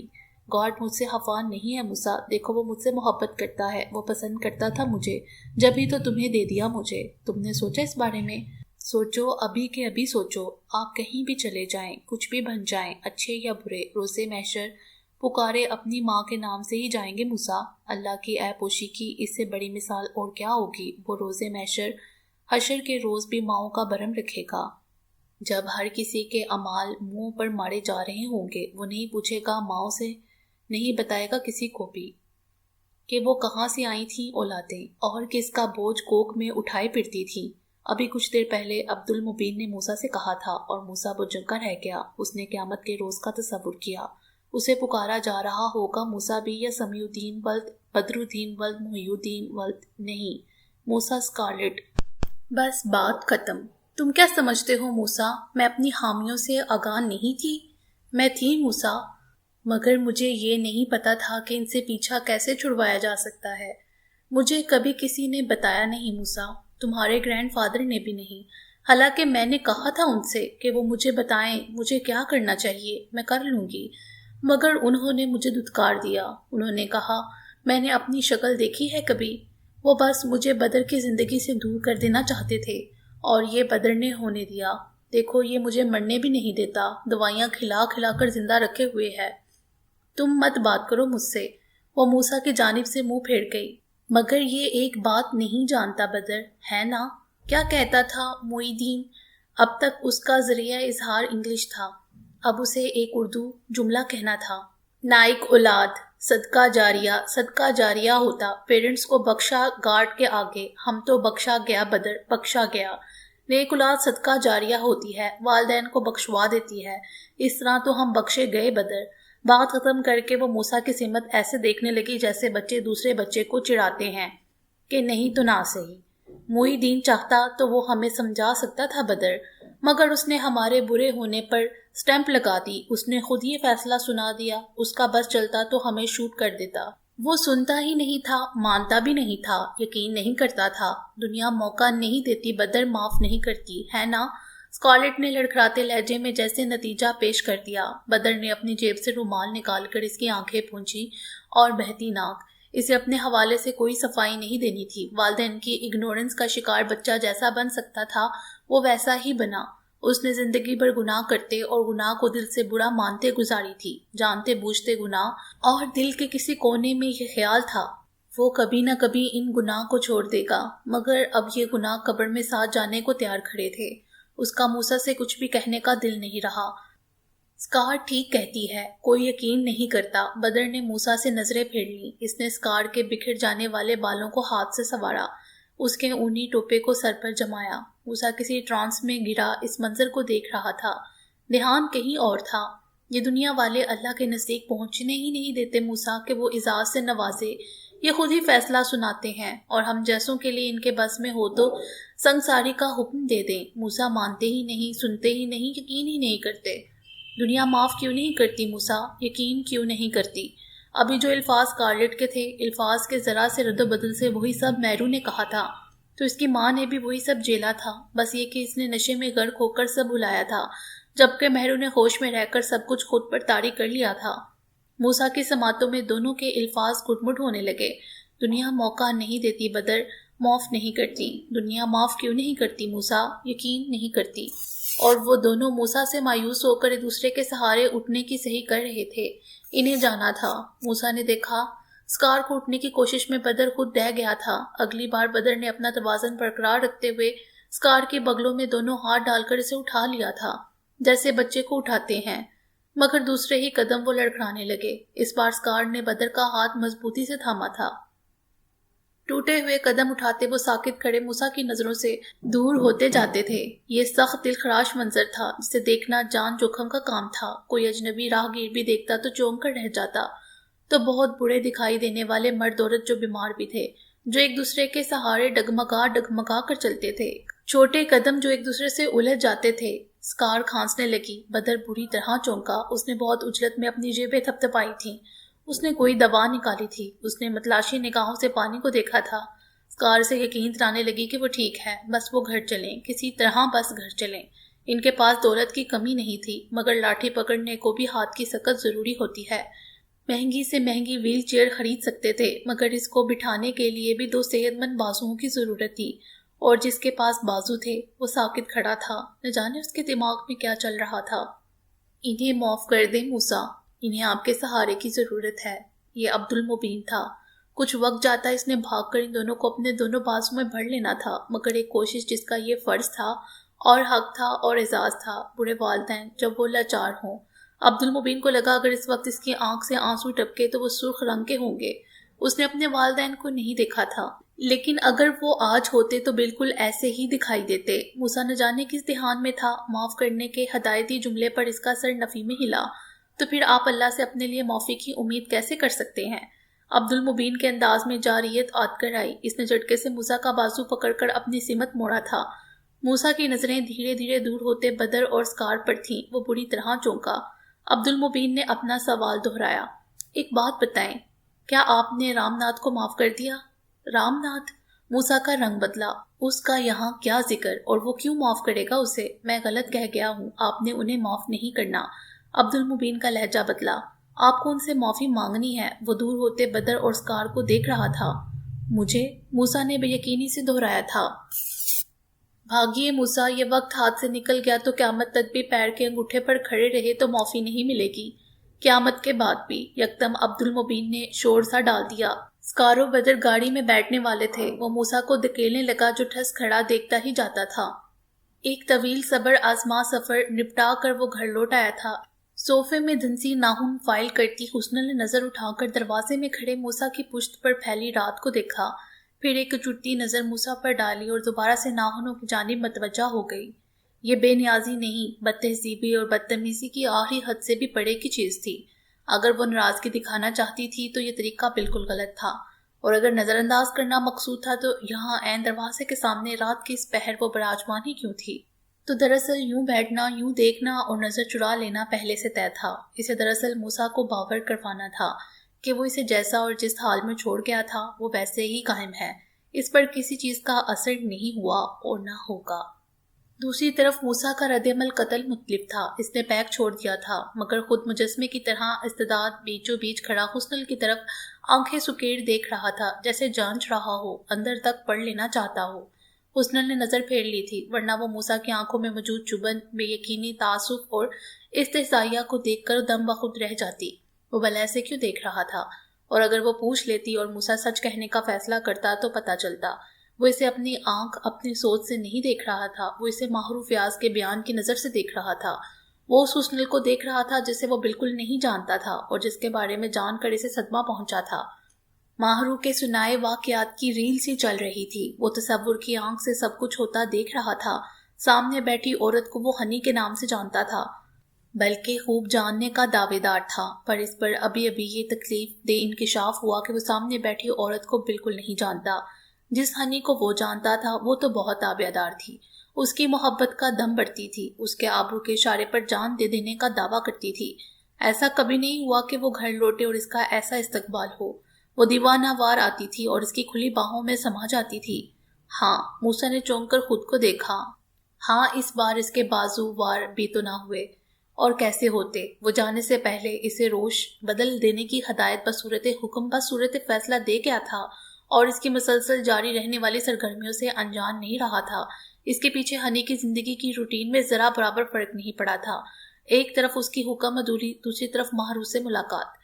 मूसा की सर्द नजरों में तैश ऐसे बढ़ रहा था जैसे कतरा कतरा पानी से भी बर्तन छलक जाने की हद पर आ जाता है।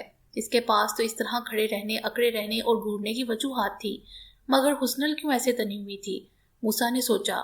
उसके लब वार हुए। न जाने वो क्या कहता, मगर फिर यकदम उसने इरादा तर्क कर दिया। वो हुस्न के पास से गुजरता अंदर चला गया था। हुस्न ने झटके से सर उठाया और सीढ़ियों की सीमत देखा, जहां वो गायब हो गया था। उसने नेल कटर फेंक दिया और अपना दामन झाड़ा। 2-4 लंबे सांस लेने के बाद उसने सोचा ये सब बिल्कुल वैसा हो गया जैसा उसने सोच रखा था कि वो मूसा को लिफ्ट ना कराएगी, और अगर वो खुद से बात शुरू करेगा तब भी उसका होमवर्क मुकम्मल था। इसे रात के इस पहर झगड़ा नहीं करना था, मगर ऐसे इस्तकबाल और रवैये से कम से कम वो अपनी नाराजगी और अपना डटा रहना तो रजिस्टर करवा सकती थी, और वो हो गया। शहरजाद और दीगर दोस्तों ने ये भी कहा था वो इतने दिनों बाद घर लौटेगा तो लाजमन इसके दिल में हनी के लिए नरमी और लताफत होगी। वो इसकी सिमत मतवज्जा होगा, तब हनी इसे इग्नोर करके अपनी अहमियत को जता सकेगी। लेकिन ये तो नहीं हुआ। तो ऐसा क्यों? वो गुस्से में भरा हुआ लग रहा था। क्यों? एक पल को इसके अंदर की औरत बेदार हुई। मूसा का इस तरह नजरअंदाज करके अंदर चले जाना इसकी निस्वानी अना को सख्त ठेस पहुंची। नाराजगी के इजहार का सारा सामान करने के बावजूद इसके लाश और में यह तस्वुर भी नहीं था कि वो यूं हैतिक कर जाएगा। तमानियत पर तैश गालिब आने लगा। मंसूबा ये था वो नजरअंदाज करेगी, वो लपकेगा, मगर यहाँ तो वो पहलू बदलने लगी। एक बार तो दिल चाहा उठकर जाए और गिरेबान पकड़कर पूछे कि वो इसे इस तरह इग्नोर कैसे कर सकता है। बात यह थी कि लड़ने झगड़ने का सारा मंसूबा बनाने के साथ साथ इसने खुद को हर उस कील कांटे से लैस कर रखा था जिससे मूसा बच सकता ही नहीं था, मगर वो तो शोला बार नजरों से देखता रहा और फिर पास से गुजर गया। उसने तय किया था वो अपनी नाराजगी का इजहार भरपूर तरीके से करेगी, इससे बात नहीं करेगी, इसकी तरफ देखेगी भी नहीं, मगर शायद वो भी ये तय कर आया था। वो दोनों डाइनिंग टेबल पर थे, एक ही टेबल पर आमने सामने बैठे दो अजनबी। तो बात कौन शुरू करेगा? क्या वो? नहीं, वो नहीं करेगी। वो खुद को नीचा क्यों दिखाए कि वो इससे बात करने के लिए मरी जा रही है। आगाज तो मूसा को करना होगा, और वो भी माजरत से शुरू होगी बात। वो जो इसने सबके सामने इसके मुंह पर थप्पड़ रसीद किया था और फिर जिस लहजे में उससे बात की, वो मैं भूली तो नहीं मूसा। वो दिल ही दिल में उससे मुहातिब थी। और दूसरी तरफ मूसा, कितनी अजीब बात है, मैं वहां नहीं था जब तुम माहरू को जलीलो हुआर कर रही थी हनी, मगर मुझे क्यों लगता है कि जैसे मैंने वो मंजर अपनी आंखों से देखा है। ماہرو کی بے بسی اور آنسو اور بے یقینی اور دکھ جو تم نے دیا، اور تمہارا زام، خود پسندی، غرور، میں اس کی اذیت کو محسوس کر سکتا ہوں۔ اگر میں اس موضوع پر اس عورت سے بات کروں تو موسیٰ نے چور نظروں سے اسے دیکھا جو اسے نظر انداز کیے لقمے منہ میں رکھ رہی تھی۔ اگر میں اسے پوچھوں کہ ماہرو کون ہے تو یہ بہت آرام سے کہہ دے گی کیا تعلق ہے اس سے، اور شاید میرا تعلق نہیں ہے، یا پھر اتنا گہرا ہے اور ماپا نہیں جا سکتا، تو پھر کیا بات کروں اس سے۔ چائے کے گھونٹ حلق سے اتارنے مشکل ہو گئے، مگر ہونٹوں سے لگا کپ ایک مضبوط بہانہ تھا سوچنے کا، سمجھنے کا۔ تقریباً 1.25 مہینے بعد بھی ان دونوں کے درمیان موجود فاصلہ اور وجہ اختلاف ہنوز برقرار تھی۔ یہ سچ تھا کہ اس نے ہنی کے فون سننے بند کر دیے تھے، وہ فون جو نمبر ملا کر ایمانے کے کان سے جوڑ دیے جاتے تھے، مگر وہ ہنی کی سرگرمی سے لا علم نہیں تھا۔ اس کے لندن قیام کے دوران یہ نہیں ہوا تھا کہ ہنی ہر روز اسے اپنی کارگزاریوں کی رپورٹ دیتی تھی، اور یہ بھی نہیں ہوا تھا کہ موسیٰ نے کسی کو پیچھے لگا دیا تھا کہ ہنی کے شب و روز کی تفصیل دے گا۔ اسے جو کہنا تھا وہ ہنی سے کہہ آیا تھا، یہ کہ وہ اب پہلے سی زندگی نہیں گزارے گا، وہ طائب ہو چکا۔ پر اسے دھیان آیا، اس نے اگلے ہی جملے میں اپنی توثیق کر لی، وہ اب پہلے سی زندگی نہیں گزاریں گے۔ جملے کی ساخت بدل گئی تھی، اس نے اسے واحد سے جمع میں تبدیل کر دیا تھا۔ موسیٰ کی جمع تکونی تھی، وہ اس کی بیوی اور اس کی بچی، وہ بدل چکا تھا۔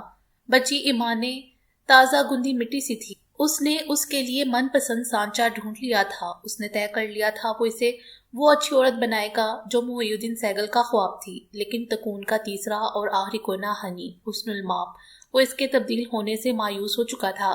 وہ جانے سے پہلے اسے بدل جانے کا حکم دے کر آیا تھا۔ اس میں وہ یہ تبدیلی آئی کہ جتنے روز موسیٰ باہر تھا، سوشل میڈیا کی ذرا بھی شائق نہ ہونے والی ہنی نے اپنی ہر روز کی سرگرمی کو اپنے پیج پر لگایا۔ اس کا پیج کبھی بھی اتنا ایکٹیو نہیں تھا، یہ اثر ہوا تھا اس پر موسیٰ کی تادیب کا، حکم کا، تھپڑ کا، جس کے لیے اس نے موسیٰ کو کبھی بھی معاف نہ کرنے کی قسم کھائی تھی۔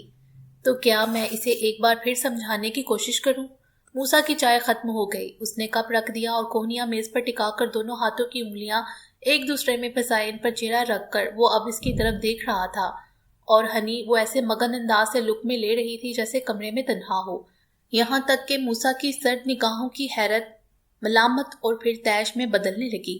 موسیٰ کے دل میں عجیب سی خواہش ابھری، وہ اپنی طرف سے میز پر بچھی پلاسٹک شیٹ کو اس طرح سے ہوا میں اڑائے کہ میز پر رکھی ہر چیز ہنی کے منہ پر الٹ جائے، اور چند پل جاتے تھے کہ وہ اپنی اس سوچ کو عملی جامہ پہنا دیتا۔ ایمانے کی سریلی چیخ نے متوجہ کر لیا، پاپا، میرے پاپا! وہ اسکول سے لوٹی تھی، دونوں بازو پھیلائے موسیٰ کی جانب دوڑ لگا دی۔ موسیٰ نے تیزی سے کرسی چھوڑی اور جست بڑھ کے ایمانے کو گود میں بھر لیا۔ میری بیٹی! وہ اس کے چہرے کو بے تابانہ چوم رہا تھا، وہ گردن پیچھے گرا کے بچنے کی کوشش میں کہکے لگا رہی تھی، مجھے بھی تو کرنے دے، وہ بمشکل بول سکی۔ کیا؟ وہ ہنس رہا تھا، پیار۔ وہ اس کے چہرے پر جھک آئی۔ بیگ اتارے ایمانے، ہاتھ پہنچتی حسنل ان دونوں کے سر پر پہنچ گئی تھی۔ میرے پاپا آ گئے ماما، وہ اسے بتا رہی تھی۔ ہاں، حسنل مسکرائی، وہ اس کی پوچھ سے لٹکے بیگ کو اتار رہی تھی۔ بیگ اٹک سا گیا، دوسری طرف سے موسیٰ کو اتارنا پڑا۔ ایمانے خوشی سے بحال تھی، اس نے موسیٰ کی گود میں رہتے ہوئے ہی ہاتھ بڑھا کر حسنل کو خود سے قریب کر لیا۔ اس نے حسنل کے گال کو چوما تھا، وہ تیز تیز لہجے میں دونوں سے کچھ کہہ رہی تھی اور دونوں سے اس بات چاہتی تھی۔ دونوں نے سر ہلائے، نہیں، وعدہ کریں۔ اس نے اپنی ننھی سی ہتھیلی پھیلا دی، حسنل نے تیزی سے ہاتھ رکھ دیا۔ وہ موسیٰ سے دور کھڑے رہنے کے خیال سے ٹیڑھی کھڑی تھی، اس نے دیکھا موسیٰ اس کے ہاتھ پر ہاتھ رکھنے میں متعامل تھا، اس کی بھویں سکڑی، وہ اپنا ہاتھ واپس کھینچنے کو تھی، تبھی موسیٰ نے بیٹی کی خوشنودی کے لیے ہاتھ رکھ دیا۔ ٹوٹتا تکون جڑ گیا تھا، ہاں تو ایمانے وہ ہتھیار جس سے وہ موسیٰ کو زیر کر سکتی ہے۔ جانے سے پہلے موسیٰ نے یہی کہا تھا نا کہ اس طرح وہ دونوں اپنی اپنی تنہائیوں میں کھڑے رہے تو ایک چھت کے نیچے کیسے رہ پائیں گے۔ اس وقت موسیٰ کے لہجے میں پریشانی تھی، جیسے وہ اسے ممکنہ خطرے سے آگاہ کر رہا ہو، اسے بھی اور خود کو بھی۔ مگر حسنل کو لگا وہ اسے دھمکا رہا ہے، وہ اسے سوچنے کا وقت دے کر گیا تھا، اور اس نے سوچ لیا تھا وہ پیچھے نہیں ہٹے گی، موسیٰ کو اس کی طرف پلٹنا ہوگا، اس کی طرف اور ایمانے کی طرف۔ اس نے ایمانے کو دیکھا جو چہکتے لہجے میں سب کچھ موسیٰ کو سنا دینا چاہتی تھی، مگر موسیٰ سر ہلانے کے باوجود حاضر نہیں تھا۔ اسے بالکل یاد نہیں تھا کہ اس نے جانے سے پہلے ہنی کو دھمکایا تھا یا اپنا خدشہ بھی بیان کیا ہو کہ اس طرح وہ ایک ساتھ نہیں رہ سکیں گے۔ لیکن ماہرو سے ملاقات کے بعد اس کے اندر سے یہ سوال اٹھا تھا، کیا وہ حسنل کے ساتھ رہ سکے گا؟ وہ اسے خود غرض لگی تھی، خود پرست اور ظالم۔ اور آج جس طرح اس نے موسیٰ کا استقبال کیا، اور ابھی جس طرح وہ ناشتے کی میز پر اکڑی بیٹھی تھی، یہ رویہ بتاتا تھا وہ انچ برابر بھی نہیں سرکی، وہ اسے جہاں چھوڑ گیا تھا وہ وہیں کھڑی تھی، جبکہ وہ کتنا آگے جا چکا تھا اور ایسے کہ چاہ کر بھی پلٹ نہیں سکتا تھا۔ پلٹنا یوں ہوتا جیسے عالم برزخ کو چن لیا جائے۔ تو اسے ہنی سے ایک بار پھر بات کرنی تھی، کرنی چاہیے، ایمانے کے لیے، اپنے لیے اور خود ہنی کے لیے۔ اسے سمجھائے جانے کی زیادہ ضرورت تھی کیونکہ وہ غلط پر بھی نہیں تھی اور صحیح پر بھی نہیں تھی۔ انسان کو ایک طرف ہونا چاہیے، یہ اس کے لیے بھی اچھا ہوتا ہے اور دوسروں کے لیے بھی۔ حسن ایمانے کو گود میں اٹھائے اوپر کمرے میں لے جانا چاہتی تھی، اور ایمانے نے باپ کو اتنی سی دیر کے لیے بھی نظروں سے اوجھل نہیں کرنا چاہتی تھی۔ اس نے حسن کا چہرہ تھام رکھا تھا اور اس سے کوئی عہد لے رہی تھی۔ حسن کو اس کے جملوں پر ہنسی آ گئی۔ ممتا کے رنگوں سے بھرپور چہرہ، اس کی ہنسی بے پناہ دلکش تھی، مگر موسیٰ نے نظر سے اتری ہوئی عورت کو بغور دیکھا۔ ہاں، حسن المآب موسیٰ بے کی نظروں سے اتر گئی تھی، دھیرے دھیرے، جیسے کوئی انجانے میں ڈھلوان کی راہ پکڑ لے، لیکن نہیں، وہ دین سیکھنے اور سکھانے کا عہد باندھ کر آیا تھا۔ اسے ابتدا اپنے گھر سے کرنی چاہیے، مانا کہ یہ بہت مشکل ٹاسک ہوگا۔ اسے ایک بار پھر سے ہنی سے بات کرنی ہوگی کہ وہ چاہتی کیا ہے، اسے جاننا ہوگا کہ وہ کیا سوچتی ہے۔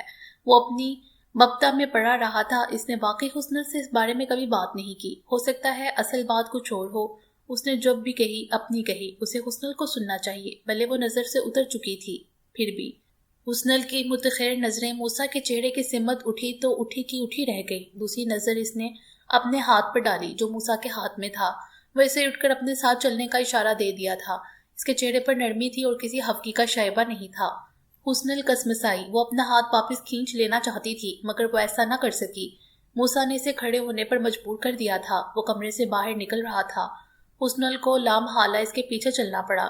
چند جبری قدم اٹھانے کے بعد اس کی ذہنی اور جسمانی مزاحمت دم توڑنے لگی۔ موسیٰ کا رخ اسٹوڈیو کی طرف تھا۔ موسیٰ کیا کرنے والا تھا؟ ایسے تو پہلے ہوتا تھا جب وہ راتوں کو جا کر دھنیں بنایا کرتا تھا اور اسے سوتے سے جگا کر لے جاتا کہ سب سے پہلے وہ سنے۔ تو کیا موسیٰ کوئی نئی دھن بنانے لایا تھا؟ نہیں، یہ تو ممکن نہیں۔ حسن کے اندر سے تردد ابھری۔ تو پھر کیوں بھلا؟ اور انداز اتنا نارمل، جیسے کچھ ہوا ہی نہیں۔ وہ لا تعلقی جو اس نے آنے کے بعد سے روا رکھی تھی، ہاں، یہ اس سے زیادہ مجھے نظر انداز کر ہی نہیں سکتا تھا۔ میں جانتی تھی۔ ایک سرشاری کومپل کی طرح اندر پھوٹی اور پلک جھپکتے ہی تناول درخت کی طرح پھیل گئی۔ حسن کی ہاتھ چھڑوانے کی کسمساہٹ میں اب ناز کا رنگ ابھرنے لگا۔ نہیں، مجھے نہیں جانا اس کے ساتھ، اس کا دل چاہا۔ وہ صرف ہاتھ سے پکڑ کر نہ لے جائے، اسے اس کے نخرے بھی اٹھانے ہوں گے، اس سے معافی بھی مانگنی ہوگی، وہ جو اس نے اسے تھپڑ مارا تھا اور بھی جو کچھ اس نے جھیلا اتنے دن تک۔ اس نے منٹ کے اندر لائق کا عمل طے کر لیا۔ وہ ایسے کہے گا تو میں ویسے، اور ویسے کہے گا تو میں ایسے کہوں گی۔ اڈیر بن میں پتہ ہی نہ لگا وہ کب اسٹوڈیو کے اندر لا کر اسے شانوں سے تھام کر کرسی پر بٹھا رہا تھا، پھر خود بھی بیٹھ گیا۔ حسن نے دونوں ہاتھ سینے پر لپیٹ لیے، وہ قصدن زمین پر نظریں جمائے بیٹھ گئی تھی۔ اسے اپنے سراپے سے الجھتی موسیٰ کی نظروں کا پورا احساس تھا۔ میں اتنا آگے آ چکا ہوں ہنی کہ واپس نہیں لوٹ سکتا۔ حسن نے چونک کر سر اٹھایا۔ اور تم اب تک مجھ سے اتنی دور پیچھے کھڑی ہو کہ کچھ وقت بعد مجھے نظر آنا بھی بند ہو جاؤ گی، کیا تم یہ چاہتی ہو؟ انڈوں کی ٹوکری گر گئی تھی۔ آپ اتنی رات کو مجھے سوتے سے اٹھا کر یہ بات کرنے کے لیے لائے ہیں؟ سوتے سے؟ ہاں، مجھے تم پر حیرت ہے ہنی، تم کو نیند کیسے آ جاتی ہے؟ میں نے آپ کی نیندیں نہیں اڑائیں، اپنے ساتھ ہونے والی ہر چیز کے لیے آپ خود ذمہ دار ہیں۔ اس نے تندی سے کہا۔ ناز، ادا اور غرور، انکار و اصرار کی کہانی۔ حسن کو لگا وہ خود سے نگاہیں ملانے کے قابل نہیں رہی۔ وہ کیا سوچ کر ریشم کی تار سے بندی کھینچی چلی گئی تھی، اور یہاں وہی قصہ۔ ہاں، موسیٰ نے لہجہ بدل لیا تھا، اس کے انداز میں غصہ نہیں تھا، جاریت نہیں تھی، وہ بہت متحمل نظر آ رہا تھا اس موسیٰ سے جس نے مفتی عبید الرحمن کے گھر میں اس کے چہرے پر تھپڑ رسید کر دیا تھا، اور اگر اسے بر وقت نہ روکا جاتا تو وہ اسے پیٹ ہی ڈالتا۔ اور وہ موسیٰ جو اسے لندن جانے سے پہلے سدھر جانے کی دھمکی دے رہا تھا، جس نے اسے بری عورت کہہ دیا تھا، اس نے اسے بہروپیہ بھی کہا تھا، وہی موسیٰ جس نے اتنے دنوں کی واپسی کے بعد صاف کہیں تو منہ نہیں لگایا تھا، اتنے پیار سے بلکہ دھوکے میں رکھ کر کھینچتا یہاں اس لیے لایا تھا کہ وہ پھر سے اسے درس دینے لگے گا۔ نہیں، مجھے کچھ نہیں سننا۔ اس نے ہاتھ کا پنجہ بنا کر ہلایا اور کھڑی ہو گئی۔ لیکن میں تمہیں سننا چاہتا ہوں ہنی، مجھے لگتا ہے ہمیں ایک دوسرے سے بات کرنی چاہیے۔ ہم نے واقعی ایک دوسرے کو نہیں سنا۔ تم مجھے کنونس کر لو ہنی کہ تم کیا چاہتی ہو اور کیوں۔ میں 1000 بار یہ کوشش کر چکی ہوں موسیٰ، میں ڈگے چھپے الفاظ میں کہہ چکی ہوں کہ مجھے یہ سب پسند نہیں۔ اس نے سیدھے ہاتھ کی سب سے لمبی والی انگلی سے موسیٰ کے سراپے کو دکھایا۔ ढके छुपे अल्फाज को छोड़ दो, यहाँ बस हम दोनों हैं। तुम साफ अल्फाज में कहो तुम्हें क्या पसंद नहीं, तुम क्या चाहती हो। उसने सांस खींची। मैं वो सब चाहती हूँ जो आप अब नहीं चाहते हैं। क्या सब? खुलकर कहो। वो आगे को झुका। हुस्नल की नजरें उसकी दाढ़ी से टकराकर पलट गई। मूसा पीछे हो गया। उसके चेहरे पर अजियत बड़ी मुस्कुराहट उभर कर मधरूम हुई थी। मैं नहीं जानता हनी कि तुम अंदर से कितनी नेक हो या कितनी बद, तुम्हारा दिल कितना साफ या कितना स्याह, तुम इसे पॉइंट आउट कर रही हो ना। मूसा ने अपनी दाढ़ी पर हाथ फेरा। हुस्नल ने पैरों का वजन बदला कि मैं इसे कटवा दूं। दिल की शदीद ख्वाहिश के बावजूद तुम्हारे लिए जुबान से ये जुमला अदा करना कितना मुश्किल है ना। और मुझसे तुम ये चाहती हो कि मैं ये गुनाह कर डालूं। ये नहीं हो सकता हुस्नल, कभी नहीं। मुझे समझ में नहीं आती हनी। वो उल्टी निगाहों से इसे देखने लगा जो होंठ कुचल रही थी। दाढ़ी इतना बड़ा मसला क्यों है, स्पेशली मुस्लिम्स की दाढ़ी, जिसे हर फोरम पर डिस्कस किया जाता है। सिख भी तो दाढ़ी रखते हैं, यहूदी और ईसाइयों के यहाँ भी आप रखना चाहें तो कोई इशू नहीं है। मेरी महसूसात तो बहुत अलग है। मैंने ये देखा कि दाढ़ी इंसान को मोतबर कर देती है। दाढ़ी वाले शख्स के लिए दिल में खुद ब खुद एहतराम उभरता है। तुम्हारी जगह कोई और लड़की मेरी बीवी होती और ऐसी नापसंदगी जाहिर करती तो मुझे इतनी हैरत ना होती, इतना दुख ना होता। हैरत इसलिए कि तुम जिस फैमिली से बिलोंग करती हो वहां तो सारे मर्द ही। बेनियाजी का चोला ओढ़े बैठी हुस्नल ने मूसा का चेहरा देखा। और दुख इस चीज का है कि तुम तो दीन की पूरी मालूमात रखती हो, अहकाम से वाकिफ हो, तुम्हें दाढ़ी से क्या प्रॉब्लम है हनी। उसने तय कर लिया था वो जो भी बोलेगा वो सुन लेगी, मगर इसने तो सवाल जवाब का सेशन भी रखा था। वो मुंतजिर नजरों से उसकी सीमत देख रहा था। मुझे पसंद, इसने जुबान दांतों तले दबा ली। इसे फौरन खौफे खुदा लाहक हो गया। इसे कहने से तो अल्लाह नाराज हो जाएगा, तो इसने दिल में रोकी और अब बोली तो जुमला में बेचारगी की मसनूई आमेजिश थी। मुझे आप इस तरह अच्छे नहीं लगते। हाँ, ये एक महफूज जुमला है हुस्नल। तुम्हें पता है अल्लाह को मेरा वो चेहरा पसंद नहीं था। मूसा के लहजे में मलाल था। हुस्नल फैसला नहीं कर सकी।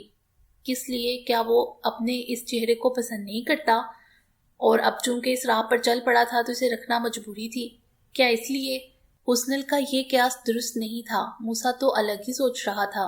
अगर मैं ये बात पहले से जानता तो मैं कभी शेव ना करता हनी, और तुम ये बात जान लो कि मैं अब ऐसे ही रहूंगा। मैं मना नहीं करती मूसा, मेरा वो मतलब नहीं है, खुदा ना आस्ता देखें। मूसा को मतवजा करके वो खुद लड़खड़ा गई। बड़ी मुसीबत थी। जो वो चाहती थी, जो वो सोचती थी, वो सब लाशौरी तौर पर होता था। सोचते सोचते जब शौर जागता तो चोर नजरों से इधर उधर देख लेती। किसी ने दिल का हाल जान तो नहीं लिया। फिर तसल्ली होती। दिल का हाल कोई कैसे जान सकता है? अंदर से कोई बोलता सिवाय अल्लाह के। हाँ, तो अल्लाह तो गफूरुर रहीम है, वो इससे माफी मांग लेगी, वो माफ कर देते हैं। यानी जो वो चाहती थी इसे खुलकर सोचने के बारे में कभी सोच कर भी नहीं सकती थी, और ये बात वो अच्छी तरह जानती थी। फिर भी एक कोशिश के तौर पर, मैं दाढ़ी के लिए मना नहीं कर रही मूसा। उसने हलावत से मूसा के जानों पर हाथ रखा। आप बाद में रख सकते हैं। बाद में कब? बाद में मतलब यानी जब मेरा मतलब है अभी तो जवानी है मूसा। दाढ़ी तो आप बुढ़ापे में रखिएगा, सभी रख लेते हैं। कुछ हकलाकर बिलाहिर वो इसने मौजू जवाब कर ही लिया। मूसा बागौर उसका चेहरा देख रहा था। हुस्नल को लगा उसकी बताई गई पत्ते की बात का उस पर असर हुआ है, मगर तभी उसकी गर्दन नफी में हिलने लगी। नहीं, उसके चेहरे से सख्ती झलकने लगी। तुम्हें पता है रोज़े हशर जब अल्लाह हिसाब किताब का रजिस्टर खोलेंगे तो इसका पहला और सबसे अहम सवाल क्या होगा? हुस्नल की पुतलियां सुखड़ी। वो क्या कहने लगा था? वो पूछेंगे जवानी कैसे गुजारी। तुम्हें पता है बचपन के लिए आम माफी का ऐलान है और बुढ़ापा इबरत। मसला तो सारा जवानी का है। जवानी हर पहलू से आजमाइश होती है मूसा। हुस्नल को लगा वो ब्लास्ट हो गई है। तुम दरअसल चाहती क्या हो हनी? मेरे लिए तुम एक मुअम्मा बन गई हो। तुम कैसी मुसलमान हो हनी? मुसलमान या तो मुसलमान होता है या नहीं होता, और जो मुसलमान होता है इसे हर चीज को मानना पड़ता है, हर चीज को ऑन करना पड़ता है।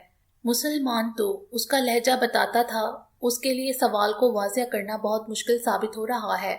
उधर हुस्नल के सब्र का पैमाना भी लबरेज हो गया। बॉस, उसने हाथ उठाकर मूसा को रोक दिया। आपका इल्म बहुत महदूद है, अभी तफसील में जाने से ग्रेज किया करें। मूसा ने चौंक कर सर उठाया। उसे हुस्नल के लहजे की इस्तेज़ाइया ने चौंकाया था। हाँ, वो माहरू के आगे भी ऐसे ही बोली होगी। हाँ, तो इसमें क्या शक? उसे तस्लीम में कोई आर न थी। तो तुम बताओ मुसलमान क्या होता है? मुसलमान मुसलमान ही होता है, लेकिन आज के दौर को वैसे मुसलमान की जरूरत नहीं मूसा, जैसा आप बन रहे हैं या मुझे बनाना चाहते हैं। आप खुद को और अपनी फैमिली को और सबको मुश्किल में डाल रहे हैं मूसा। वो एक बार फिर सबसे बड़ी हमदर्द बनकर इसके नजदीक सिड़क आई। हाँ तो मुसलमान को कैसा होना चाहिए? मूसा के दिमाग से सब लिखा पड़ा मदरूम हो गया। उसे बहुत शिद्दत से ख्वाहिश हुई वो जान ले हुस्नुल क्या कहती है। इसमें तो शक नहीं था वो इससे ज्यादा मालूमात रखती है। इसमें तो शक नहीं था वो इससे ज्यादा मालूमात रखती है। तो वो बता दे उसे जल्दी से। हाँ मूसा, मैं आपके कन्फ्यूजन दूर कर सकती हूँ। वो इसके नजदीक हो गई। उसने इल्फाज तरतीब देने का वक्फा भी नहीं लिया। वो किसी रट्टे तोते की तरह शुरू हो गई। वो उसे उस इस्लाम के बारे में बताएगी जिसके असूल ज़वाबित ने ज़माने के बाद लिबरल्स ने अपनी मंशा के हिसाब से तरतीब दिए थे। याद है, जिसके असूल ज़वाबित ने ज़माने के बाद लिबरल्स ने अपनी मंशा से तरतीब दिए थे। जिसके असूल ज़वाबित ने ज़माने के ने लिबरल्स ने अपनी मंशा से, जिसके असूल याद है लिबरल्स ने ज़माने के नहीं बल्कि मुफाद परस्त नहीं, मुनाफिक नहीं, दुश्मन जो दोस्त का रूप धारे हुए हों। तो वो मूसा को समझाने लगी, बहकाने या भटकाए नहीं बल्कि बहलाने। हाँ ये ठीक है। और मूसा बागौर सुन रहा था। मैं नमाज रोजे दीगर अमामल से मना नहीं करती। अल्लाह तौबा, उसने जुर्जरी ली। उसे क्या अल्लाह को मुंह नहीं दिखाना था? नमाज तो फर्ज है मूसा हर हाल में। मैं ये नहीं कह रही, मैं तो बस ये चाहती हूँ कि इबादत को अपनी ज़ात तक महदूद रखें, ऐसे कि जिंदगी के दूसरे पहलुओं पर इसका असर न पड़े। वो जैसे जारी थे वैसे ही जारी रहें। इबादत की तशकीर को तो लोग दिखावा कहते हैं। इबादत तो इंसान का और उसके अल्लाह के बीच का मामला है। तहमीद छोड़ो हुस्नुल, तुम मुझे दीन को जदीदियत से हम आहंग करने के बारे में बता रही थी। वो इसे ट्रैप कर रही थी। इस चीज को बांधते ही उसने टोक दिया। टोके जाने पर हुस्नुल गड़बड़ा गई। बात वहीं आकर रुकती थी। वो जो भी चाहती थी उसे बयान करना मुश्किल था, लेकिन वो इस मौके को हाथ से जाने भी नहीं देना चाहती थी। लेकिन आगाज कहाँ से करे? नए दौर कामन पसंद इस्लाम। मूसा की नजरें इस पर गड़ी थी। हाँ जैसे वो उछली, जैसे आमिर खान। आमिर खान? कौन आमिर खान? उसे फौरी तौर पर बिल्कुल याद ना आया। आमिर खान आपका फेवरेट फिल्म स्टार, उसका यहाँ क्या जिक्र? वो बमें सुकेड़ कर उसे देखने लगा। उसका तो जिक्र है मूसा, वो जो शेले अंदाज से यूं मुस्कुराए जैसे मूसा की लाइल्मी से हंस उठा रही हो। देखिए वो शुरू होती। वो उसे आमिर खान के इस्लाम के बारे में बताने लगी, जिसने एक तरफ अपनी माँ को हज करवाया, खुद भी किया, उलमा वक्त से मुलाकातें, और दूसरी तरफ वापस पलट कर अपनी रूटीन की जिंदगी में जुट गया। वही फिल्में, वही सब जो वो करता आया था और अब तक कर रहा है। हर गुजरता दिन उसकी कामयाबी के नए सूरज को तलू करता है। हुस्नुल ने अगला नाम शाहरुख खान का लिया। वो बहुत जज्बा और अकीदत से कुफ्फार के बीचों बीच खड़ा होकर नस्रुम मिनल्लाहि व फतहुन करीब पढ़ लेता है, जिसे दीन की सब खबर है। इन दो मिसालों के बाद जैसे हुस्नुल की जुबान को लगा बंद टूट गया। उसका जहन अब तेजी से काम कर रहा था। उसने इब्तदाइया बहुत सोच समझ कर कहा था, लेकिन आगे का बहाव फितरी था। वो इसे फील्ड के उन लोगों के नाम फर्दन फर्दन गिनवाने लगी जो मजहब को बहुत तरीके से साथ लेकर चलते हैं। वो सब भी तो मुसलमान है ना। और वो लोग जो रमजान के महीने में सारी सरगर्मियां तर्क करके मक्का मदीना चले जाते हैं और साल भर की इबादत कर आते हैं। और वो लोग भी जो अपने घर में इबादत के लिए सब्ज रोशनी वाला अतरो अंबर से महकता प्रे रूम इबादत करने का महसूस कमरा सेट करवाते हैं, जहां गुलाफे काबा का चुराया हुआ टुकड़ा शीशे के डब्बे में सबकी ज़ियारत के लिए रखा गया होता है, और हाके मदीना और अजवा खजूरों की गुठलियों की तस्वीरें। और वो लोग जो अपने अपने शोबों में यकता होने के साथ साथ दीन की भरपूर तालीमात भी रखते हैं। वो आयात व अहादीस को नंबर सबूत के साथ अपनी गुफ्तगू में इस महारत से शामिल करते हैं जैसे आटे में नमक घुला हुआ होता है। वो मुसलमान जो उमर बिन खत्ताब का वाक़या सुनाते हुए लड़सते हैं कि अगर दराए फराक के किनारे एक बकरी का बच्चा भी, और नैब केसेस में जिनके नाम होते हैं, और कुछ वो लोग जो फातिमा के नाम पर निगाहें अदब से झुकाते हैं, सर को ढक लिया जाता है, शाने बढ़ना हो जाते हैं। मूसा आज के मॉडर्न दौर में कुएं का मेंढक क्यों बनता है? वो भी दूसरों के चले। वो दूसरे जो सेलिना गोम्स की कामयाबियों और टेलर स्विफ्ट की कामयाबियों पर बात करते हैं, वही दूसरी नशिस्त में पाक बीवियों के बारे में बात करते हैं, उनकी मालूमात सबको पीछे छोड़ देती है। जो इस्लामी वाक़यात को दिन, तारीख और सन की जुज़ियात के साथ सुनाना शुरू करते हैं तो दुनिया अश अश कर उठती है। मूसा को भी ऐसा मुसलमान होना चाहिए। हरफन मौला, उसने एक बार कहना शुरू किया तो सारी हिचकिचाहट जाती रही। उसने बड़े डके छुपे अंदाज में मूसा के सामने अपना मतमा नजर पेश किया, जिससे इस पर कोई इल्जाम न आता। उसने मूसा को इंतहा पसंदी से बाज रखने और अपने मनपसंद नए मॉडर्न इस्लाम की तालीम देने की भरपूर कोशिश की, और दिल बिलियाँ उछलने लगा जब उसे ये महसूस हुआ कि इसके चंद अल्फाज का उस पर असर हो रहा है। बाकी इंशाल्लाह अगली वीडियो में। उम्मीद है आपको ये वीडियो पसंद आई होगी। हमारे चैनल को सब्सक्राइब करें और बेल आइकॉन को प्रेस कर दें हमारे चैनल की लेटेस्ट अपडेट्स हासिल करने के लिए। शुक्रिया।